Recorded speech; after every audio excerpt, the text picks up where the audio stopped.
god, the sun is driving me crazy. This is my third time filming this video. Hey guys, welcome back to my channel. So today's video is going to be what is in my Makeup Geek custom palette. These are all Makeup Geek singles that I chose myself and created a custom palette with.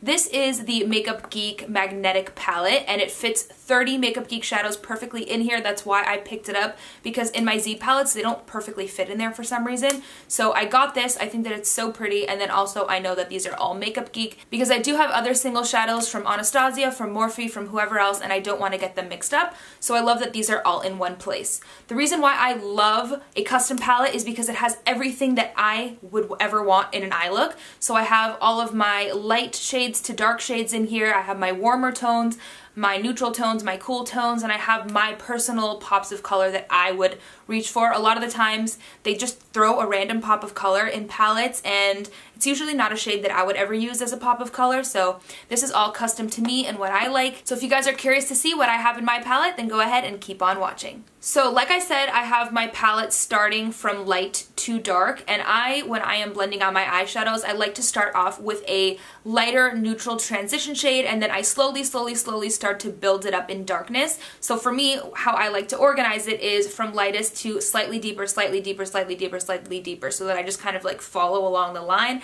as I'm blending shadows into my crease. So the first shade that I have in here, and by the way, I do only have a few shimmers because most of the time I'm doing all matte eye looks. But the first shade that I do have in here is my Brow Bone Highlight shade, and it is Shimma Shimma. And Shimma Shimma is described as a champagne metallic shade, and I love it because the undertone in it works with both cool tone looks and warm tone looks and neutral looks as well. So it's a great overall shimmer shade, and if you are interested in a tutorial on this look, don't worry, it's coming. The second shade that I have in here is the shade Vanilla Bean, and I use this shade every single time that I do eyeshadow to kind of set my lid space and brighten the eye look, especially at the brow bone, before I put a shimmer. And sometimes I just leave a matte highlight on my brow bone actually, but I love this one because it is just a peachy beige undertone color. It's not a bone stark white, so if you're not looking for something that's such a white bright shade to set your lid with, this one is a great shade, especially if you are my skin tone and lighter. So it'll look great on you, and I find that it really makes it easier to blend shadows on top if I set my lid first,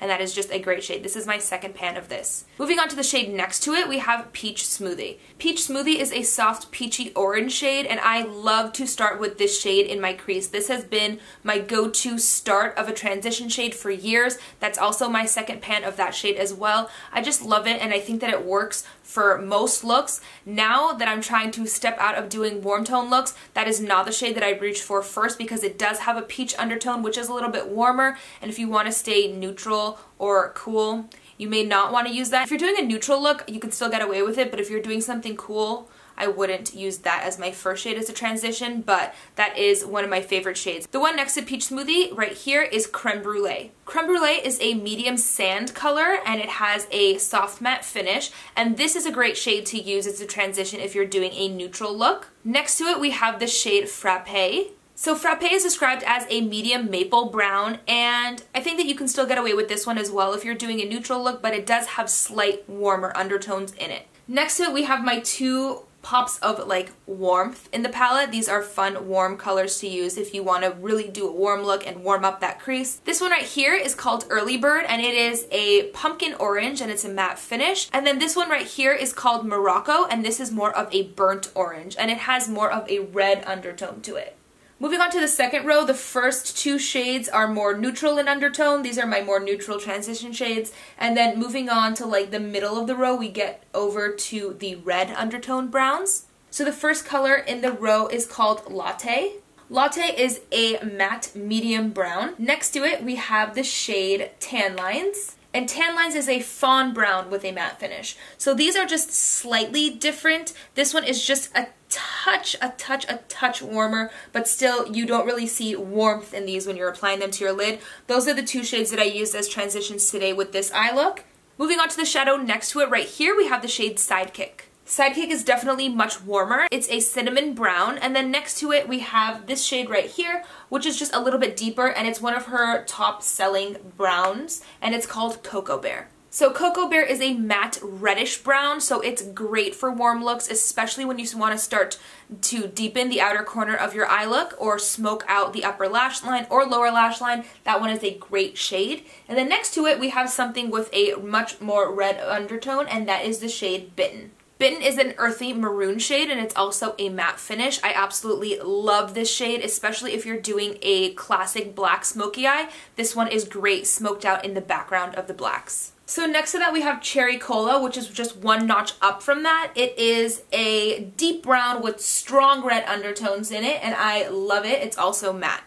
And then the last shade in this row is the shade Americano, and this one is a deep dark brown with very subtle purple undertones to it. So this one right here is actually the darkest shade that I have in my palette, and it is a dark brown. I don't have a black in this palette, and that's because I don't typically ever reach for a black shadow unless I'm doing a smoky black liner with eyeshadow, and for that I'll just reach into one of my other palettes and grab a black. I much prefer to use a super dark brown to kind of deepen out the outer corner, or like you'll see down here, more of like a concrete, very deep charcoal gray.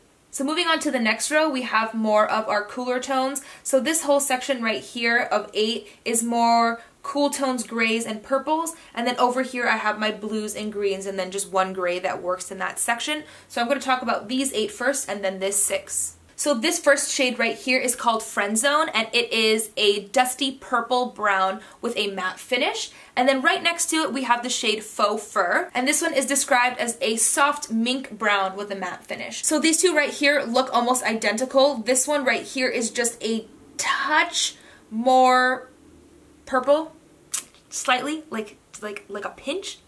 So they are different. This one right here is also a little bit lighter. This is also one of the transition shades that I used today with this look. And then right next to that we have this beautiful color right here, and it is called Petal Pusher. Petal Pusher is a medium rose brown with a matte finish, and you can see that beautiful rosy undertone in it. I absolutely love this shade, especially as a transition for a cool tone look. Wow. And then after that we have the shade Unexpected, which is a pale pink brown. Moving on to the next row, we have this beautiful lavender shade over here. This one is called Hopscotch. Hopscotch is described as a bright iris shade, and it is very closely compared to this shade right here called Wisteria. And on the website it says that Hopscotch is much more blue than Wisteria. Wisteria is also a shade of purple, but it has more subtle pink undertones to it. So you can kind of see that there is some pink mixed in here, and this one is more of a true, almost lilac purple. And then right next to it I have kind of like a deeper version of it, and it is the shade Fairy Tale. Fairy Tale is a muted lavender with gray undertones in it. And then for this section I have a deep charcoal gray to kind of deepen up the outer corner. And this one is called Concrete Jungle.